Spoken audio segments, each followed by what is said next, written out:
이사야서 53장 2절로 6절입니다. 그는 주 앞에서 자라나기를 연한 순 같고 마른 땅에서 나온 뿌리 같아서 고운 모양도 없고 풍채도 없은즉 우리가 보기에 흠모할 만한 아름다운 것이 없도다. 그는 멸시를 받아 사람들에게 버림받았으며 강고를 많이 겪었으며 질고를 아는 자라. 마치 사람들이 그에서 얼굴을 가리는 것 같이 멸시를 당하였고 우리도 그를 귀히 여기지 아니하였도다. 그는 실로 우리의 질고를 지고 우리의 슬픔을 당하였거늘 우리는 생각하기를 그는 징벌을 받아 하나님께 맞으며 고난을 당한다 하였노라. 그가 찔림은 우리의 허물 때문이요 그가 상함은 우리의 죄악 때문이라. 그가 징계를 받음으로 우리는 평화를 누리고 그가 채찍에 맞음으로 우리는 나음을 받았도다. 우리는 다 양 같아서 그릇 행하여 각기 제 길로 갔거늘 여호와께서는 우리 모두의 죄악을 그에게 담당시키셨도다. 아멘. 그리스도의 순환이라는 제목입니다. 예수 그리스도께서 받으신 그 순환에 대해서 우리는 살펴보고자 합니다. 예수 그리스도의 생애 전체를 되돌아볼 때 그는 고난의 연속이었고 순환의 연속이었습니다. 그는 장기적으로 태어나서부터 죽는 순간까지 전 생애가 순환으로 충만한 생애였다라고 하는 거죠.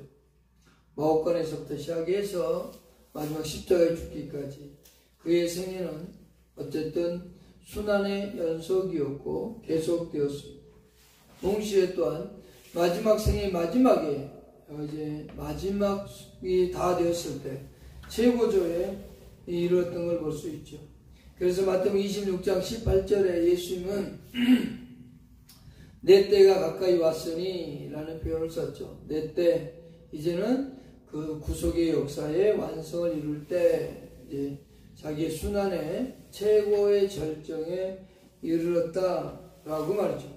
그러면서 누가복음 22장 15절은 이렇게 말하는데요. 내가 고난을 받기 전에 너희와 함께 유월절을 먹기 원하였노라 이렇게 말씀하면서 자신에게 이제 마지막 생의 끝에 고난이 올 것에 대해서 그는 알았고 또 자기에게 닥쳐올 그 고난이 새로운 단계로서의 시작임을 알고 있었습니다. 그가 지금 말하고 있는 이 고난이 있기 전의 고난은 그렇게 크다고 스스로 뒤에 마지막에 오는 고난에 비하면 그렇게 큰 고난은 아니다 라고 스스로 생각할 수도 있습니다. 그러나 그 고난들마저도 큰 고난이었고 순환이었습니다. 그런 그에게 마지막 때에 이제 마지막 십자가에 죽는 그 과정은 많은 고난이죠. 인생에 있어서 가장 고난의 극치를 당하는 그런 인생이 되어집니다. 그는 또한 전인적인 고난을 당했습니다. 전인적으로 순환을 당했는데 그랬던 신체와 영혼을 가진 완전한 인간이었습니다. 완전한 인간으로서의 고난을 그는 당했습니다. 그는 신체뿐만 아니라 영혼까지도 그는 고통당했음을 알 수 있습니다. 그리스도께서는 신체와 영혼이 함께 고난당하였음에 대하여 말씀해 주셨는데요. 애완간에서 먼저 나셨죠. 말구육에서 나셨는데 누가복음 2장 7절은 이렇게 말합니다. 저 아들을 낳아 강보에 싸서 구유에 누였으니 이는 여관에 있을 곳이 없었음이라. 예수를 낳긴 했는데 누울 곳이 없어서 강보에 싸서 이제 구유에 누였다라고 얘기하고 있고요. 또 마태복음 2장 14절에서는 요셉이 일어나서 밤에 아기와 그의 어머니를 데리고 애굽으로 떠나갔다. 출생도 고난이었고 그가 어린 나이에 또 다시 타국으로 가야만 되는 그런 피난살이를 해야 되는 그러한 모습을 보여주고 있고 또 그런 목수의 아들로서 살면서 목공소에서 노동을 했던 삶을 볼 수 있습니다. 마태복음 13장 55절에서 이는 그 목수의 아들이 아니냐라고 말하죠. 목수의 아들로서 목공소의 일도 하고 노동도 했다라고 하는 것을 볼 수 있고요. 또한 마태복음 21장 18절에 보면 배고픔도 경험하셨습니다. 이른 아침에 성으로 들어오실 때에 시장하신지라. 마태복음 4장에 보면 금식했기 때문에 시장한 것을 알 수 있죠. 그러나 여기는 금식하지 않았음에도 배고픔을 느끼고 있는 걸 볼 수 있습니다. 또한 요한복음 4장 6절에 거기 또 야곱의 우물이 있더라. 예수께서 길 가시다가 피곤하여 우물 곁에 그대로 앉으시니 라고 되어 있죠. 피곤함도 느끼셨다라고 하는 거죠. 그는 육체적으로 가지고 있는 모든 고난과 고통을 느끼고 있고요. 또 그는 고민하고 슬퍼하사 내 마음이 매우 고민하여 죽게 되었으니라고 하면서 자신의 영혼도 고통 가운데 있음을 보여주고 있습니다. 어쨌든 예수 그리스도는 육체와 영혼이 함께 고난당하는 것을 볼 수 있다라고 하는 거죠. 또한 이불서 5장 7절과 8절에는 특히 8절에 7절에 심한 통곡과 눈물로 간구하셨다라고 했습니다. 예수 그리스도는 이 땅을 살아가면서 정말 남들과는 다른 그런 비교할 수 없는 그런 고난을 당하셨고 참혹한 고난을 당하셨음을 우리는 볼 수 있습니다. 그리스도께서는 이 땅에 사시면서 우리 인간과 동일하게 시험도 받으시고 똑같이 육체의 고난도 받으셨음을 볼 수 있다라고 하는 거죠. 그런데 예수님이 이 땅에 태어나기 이전에 이미 한 700년 전에 선지자였던 이사야 선지자는 이사야 53장을 통해서 우리의 메시아가 얼마나 큰 고난, 순환을 당할 것을 설명해 주고 있습니다. 오늘 그 본문을 집중해서 살펴보도록 하겠습니다. 2절 보십시다. 그는 주 앞에서 자라나기를 연한 순 같고 마른 땅에서 나온 뿌리 같아서 고운 모양도 없고 풍채도 없은즉 우리가 보기에 훌륭할 만한 아름다운 것이 없도다. 여기서 그는 이라는 표현은 메시아를 가리킨다고 해석하는 것이 맞습니다. 어떤 학자들은 이스라엘 백성들이라고 얘기하기도 하는데 여기서의 해석은 메시아를 가리키는 겁니다. 그는 하나님 앞에서 자라나기를 연한 순 같고 그랬죠. 연한 순이라는 것은 어린 나무 같고 라는 의미인데요. 이것은 나무가 잘라졌을 때 이게 완전히 잘라져서 단절되어 있을 때 거기에서 싹이 나오는 그와 같은 표현인 겁니다. 그래서 여기서 나오는 싹이 전혀 쓸모없는 다윗의 왕조, 멸망해버린 다윗의 왕조 속에서 나올 것을 설명해 주고 있는 것을 볼 수 있는 겁니다. 여기서 연한 순 같고 라고 하는 이 표현 자체가 똑 잘라져 버린 이스라엘 다윗의 왕조가 이어오다가 포로가 되고 딱 잘라져 버린 그 상황 속에서 그럼에도 불구하고 다윗의 자손 속에서 그가 태어날 것을 예언해 주고 있는 모습입니다.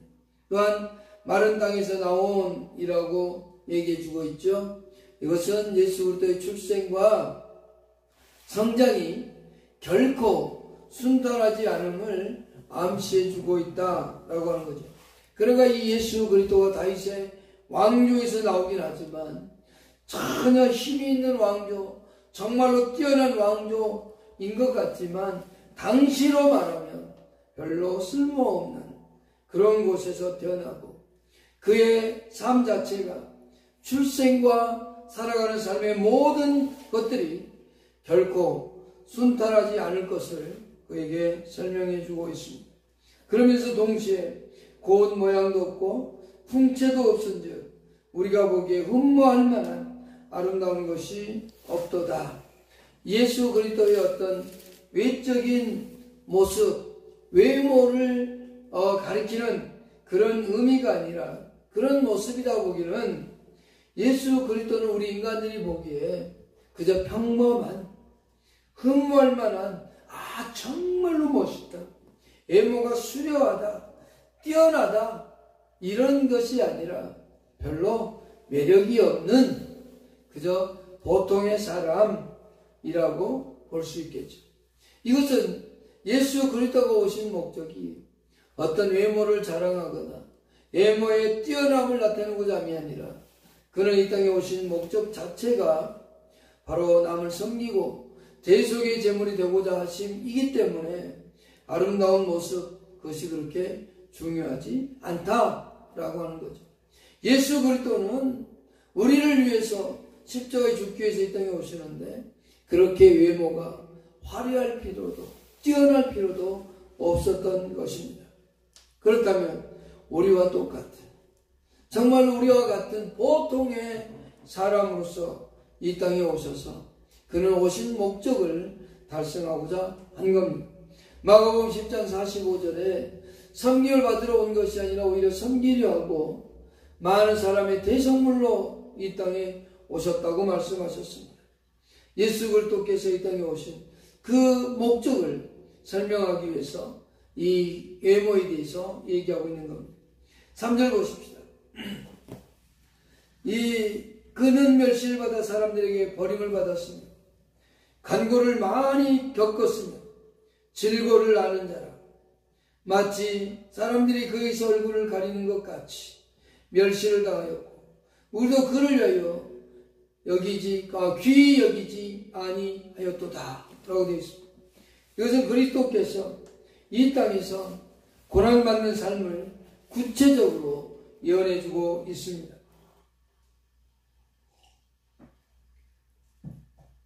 그는 멸시를 받아서 라고 되어 있습니다.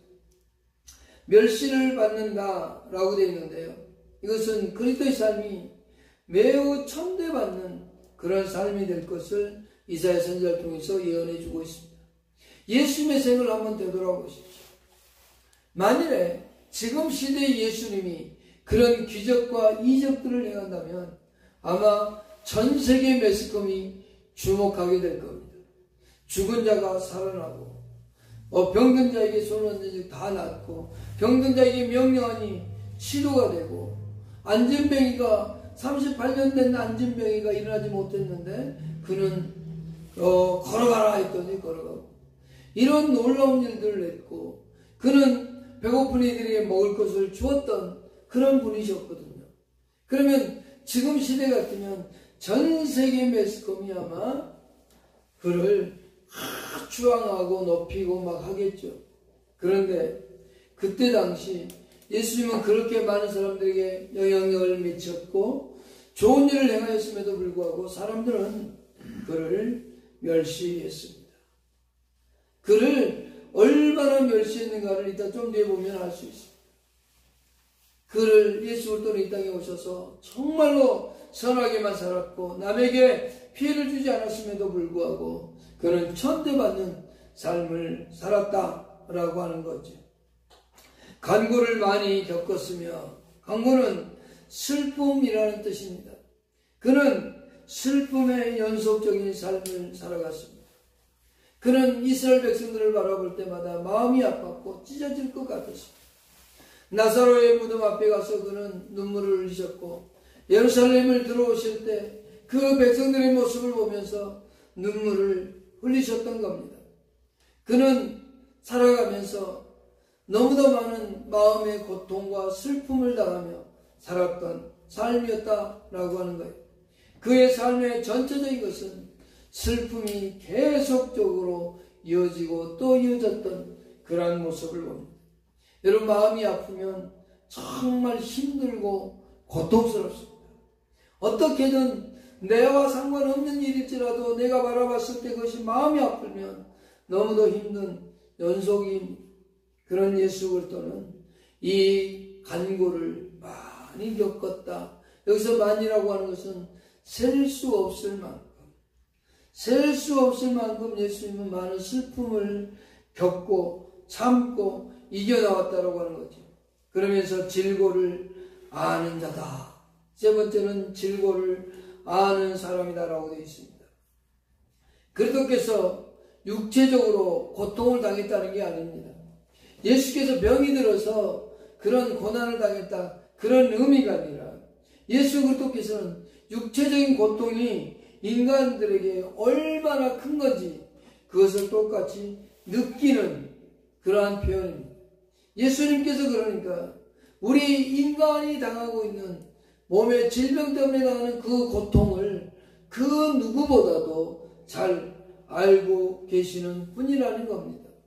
여러분이 당하고 있는 아픔, 살면서 우리는 몸에 노쇠도 있고 여러 가지의 환경 때문에 아프기도 하고 고통을 당하기도 합니다.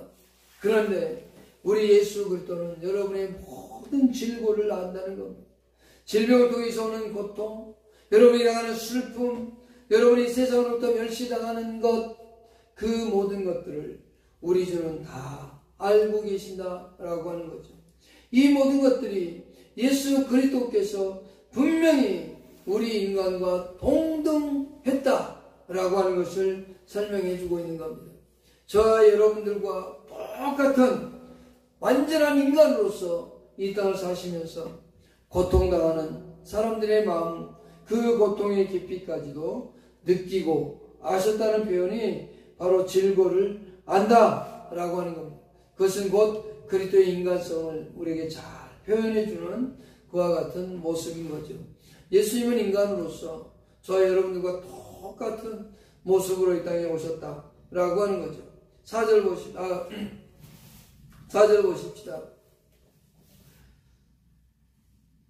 그 앞에 3절 한 번 더 보십시다. 사람들이 그에게서 얼굴을 가리는 것 같이 멸시를 당하였고 우리도 그를 귀히 여기지 아니하였다라고 되어 있는데요. 거기 얼굴을 가리는 것 같이 이 표현이 있잖아요. 그에게서 얼굴을 가리는 것 같이라는 표현은요, 사람들이 예수님의 모습을, 예수님을 얼마나 멸시했는가를 단적으로 보여주고 있는 겁니다. 이것은 뭐냐면 문둥병자 있지 않습니까? 문둥병자들이, 또 유대인들은 사마리아인들이나 이방인들을 멀리 했습니다. 문둥이가 이렇게 걸어오면 고개를 돌리고 사람 취급을 하지 않았습니다. 그와 같은 표현입니다.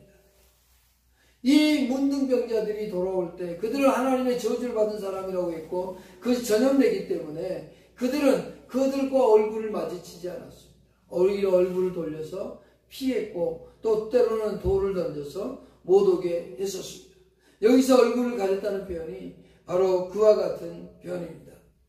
바로 예수 그리스도는 그렇게 사람들로부터 천대받고 멸시를 당했다라고 하는 사실을 단적으로 보여주고 있는 겁니다. 예수 그리스도는 많은 병자를 고쳤습니다. 많은 사람들을 살려줬습니다. 그들에게 많은 기적과 이적을 보여줬습니다. 그것을 경험한 백성들은 좋아할지 모르지만 유대인들은 그 예수를 멀리했고 쳐다보고자 하지도 않았다는 사실입니다. 그를 아예 멸시해버리고 아예 등을 돌려버리는 그와 같은 현실의 모습을 그대로 설명해 주고 있습니다. 그럼 4절을 보십시다. 이제 4절과 5절에서는 여호와의 종이 고난당하는 의의를 우리에게 보여주고 있습니다. 3절에서는 고난받는 삶을 구체적으로 설명해 줬다면 이제 4절과 5절에서는 고난을 받는 종으로서의 의, 왜 고난을 받는가에 대해서 설명해 주고 있다라고 하는 겁니다. 4절부터 보십시다. 그는 실로 우리의 질고를 지고 우리의 슬픔을 당하였거늘 우리는 생각하기를 그는 징벌을 받아 하나님께 맞으며 고난을 당한다 하였노라 라고 해요. 자, 실로 우리의 질고를 지고 라고 얘기했죠. 여호와의 종인 예수 그리스도 메시아로 이 땅에 오셔서 자기 대속의 사건을 이루기 위하여 자신을 비하하고 있는 모습입니다. 이 땅에 오서 자신의 낮아진 사실을 우리에게 그대로 말하고 있는 모습입니다. 예수 그리스도께서 이 땅에 하나님의 본체셨으나 이 땅에 오셔서 대속의 고난을 당하시는 그 모습을 우리에게 그대로 설명해 주고 있는 겁니다. 질고를 짊어지고 질고를 지고 우리의 질병의 고통을, 우리가 죄의 질병 속에서 고통에 실험하고 있는 우리를 친히 담당하셨다라고 얘기하고 있는 겁니다. 우리 사람들이 당하는 질병과 또한 그 질병의 원인인 죄를 친히 담당하시고 이것들을 없애셨다라고 하는 표현을 그렇게 설명해 주고 있는 겁니다. 예수 그리스도는 우리를 대신해서 우리의 질병의 죄의 병을 모두 짊어지셨다라고 하는 겁니다. 그래서 그는 징벌을 받아서 고난을 당했다고 우리는 생각한다고 얘기하고 있습니다. 예수 그리스도의 대속적 고난을 제대로 이해하지 못하니까 여기서 기꺼이 오해하고 있는 유대인들의 모습, 이스라엘 백성들의 모습을 봅니다. 많이 예수를 알지 못하는 수많은 사람들은 그가 고난당해서 그가 유대인의 반감을 사서 죽었다고 말하는 학자들도 있습니다. 그러나 예수 그리스도는 반감을 사서 그렇게 십자가에 죽고 고난당하는 게 아닙니다. 우리의 질고를 짊어지고 그렇게 고난당하셨다는 사실을 보여주고 있습니다. 특별히 5절은 더욱더 구체적으로 잘 설명해 주고 있습니다. 네 가지의 고난과 네 가지의 고난을 통해서 우리에게 주어지는 축복을 얘기합니다. 5절입니다. 그가 찔림은 우리의 허물 때문이요 그가 상함은 우리의 죄악 때문이라. 그가 징계를 받음으로 우리는 평화를 누리고 그가 채찍에 맞음으로 우리는 나음을 받았도다. 그가 찔림은 우리의 허물 때문이라고 말합니다. 그가 찔렸다는 표현은 예수 그리스도께서 가시 면류관과 못과 창등을 통해 찔린 것을 설명해 주고 있습니다. 예수 그리스도는 많은 가시관에 면류관을 쓰시면서 가시관을 쓰셨고 십자가에 못 박힐 때 못에 박히셨고 죽었는지 살았는지 확인하여 창으로 옆구리를 찌르는 그와 같은 모습입니다. 그의 찔림을 통해서 우리의 허물이 사함받았다고 얘기했습니다. 하나님의 주권에 반역한 인간이 하나님을 떠나고 하나님과는 가까이 하고자 않았던 인간의 본성, 인간의 죄악의 근원을 말해주고 있는 겁니다. 우리 인간이 가지고 있는 하나님을 반역했던 죄, 인간이 하나님과 함께하고자 하지 않았던 그 모습을, 그 원인을 이 찔리심으로 그것을 해결하셨다라고 하는 겁니다.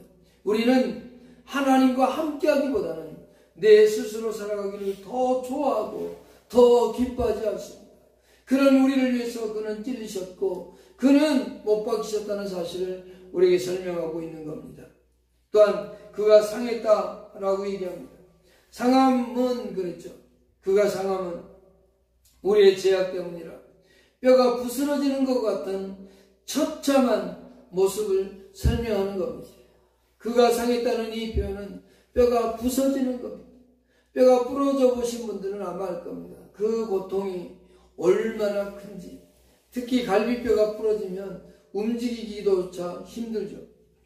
그런데 뼈가 부러진 정도가 아니라 부서지는 것과 같은 그런 고통을 예수님께서 당하셨다라고 하는 거죠. 그게 왜요? 우리의 죄악 때문이다. 우리가 가지고 있는, 태어날 때부터 갖고 있는 그 죄 때문이라고 얘기합니다. 우리 최초의 인간이었던 아담이 당했던 그 불순종의 죄, 그것을 해결하고 우리 인간이 다 가지고 있는 죄를 사하기 위하여 그 고통을 참게 되셨다라고 하는 겁니다. 그가 징계를 받음으로 우리는 평화를 누리고 그가 예수 그리스도께서 고난의 징계를 통해서 우리는 하나님과 평화를 누리게 되었다는 겁니다. 우리 인간은 원래 하나님과 원수되었던 관계였습니다. 그런 우리를 하나님과 평화의 관계로 변화시켜 주시는 그 메시아의 모습입니다. 예수 그리스도께서 수많은 수단을 통해서 우리가 하나님께 나아가고 하나님과 함께 되어가는 놀라운 사실을 우리는 너무도 잘 압니다. 그가 채찍에 맞음으로 우리는 나음을 받았도다. 예수 그리스도의 채찍에 맞음으로 죽음의 병에서 우리는 나음을 받게 되어진 겁니다. 예수 그리스도의 그 채찍에 맞으심이 우리는 죄의 그 죽음의 공포에서 우리는 이제 해방되었고 우리는 살아났다라고 하는 사실을 볼 수 있습니다. 그러면서 우리 인간을 더욱더 구체적으로 이렇게 우리의 메시아가 고난당하는데 우리의 메시아가 우리를 위해서 이렇게 희생하는데 우리의 모습은 어떤가? 6절을 살펴보시면 우리에게 너무도 잘 보여주고 있습니다. 우리는 다 양 같아서 그를 행하여 각기 제 길로 갔거늘 여호와께서는 우리 모두의 죄악을 그에게 담당시키셨다. 우리는 다 양 같아서, 양은 고집셉니다. 그리고 자기의 갈 길로 가고자 하지만 늘 그 자리에서 방황하고 목자의 음성보다는 자기의 음성을 듣고 있는 것 같습니다. 우리는 나의 양 같아서 그릇 행한다 라고 하는 표현을 썼죠. 그러면서 각기 제 길로 갔다라고 하는 표현을 쓰는데, 이것은 제 본능에 따라서, 우리 인간의 본능에 따라서 행동하는 인간의 모습을 그대로 설명해 주고 있습니다. 인간은 누가 뭐래도 내 스스로 살기를 원합니다. 본능대로 행하기를 좋아하는 그런 존재입니다. 하나님이 인도하시는 대로 따라가기보다는 자기가 가고 싶은 대로, 자기가 하고 싶은 대로 본능대로 살아가는 것이 우리 인간의 모습입니다. 그런데 이런 우리 인간의 죄를 해방시키기 위하여 우리들이 가지고 있는 이 죄를 예수 그리스도에게 담당시키셨도다 라고 말합니다. 우리 모두의 죄악을 그에게 담당시키셨도다 라고 하는 겁니다. 오직 하나님의 은혜 속에서 우리가 구원의 은혜를 받고 구원의 영광 가운데 살아가는 존재가 되었습니다. 우리는 비록 하나님의 곁을 늘 떠나려고 하고 하나님과는 거리가 멀어진 삶을 살아가고자 하지만, 하나님의 주권적인 은혜로 말미암아 우리에게 구원의 은혜를 베푸셨고 우리를 하나님의 자녀 삼으시고 오늘 또 예수 그리스도 안에서 우리를 구속의 은혜 가운데 살아가게 하신 것을 잊어버리지 마십시오. 우리의 모든 죄악을 예수에게 담당시키셔서 그 예수께서 우리 위해 순환당하셨다라는 사실을 마음에 새기고 살아가십시오. 우리는 이 예수 그리스도를 떠나서는 절대로 살아갈 수 없는 존재임을 잊지 않고 살아갈 수 있기를 축복합니다. 기도하십시다.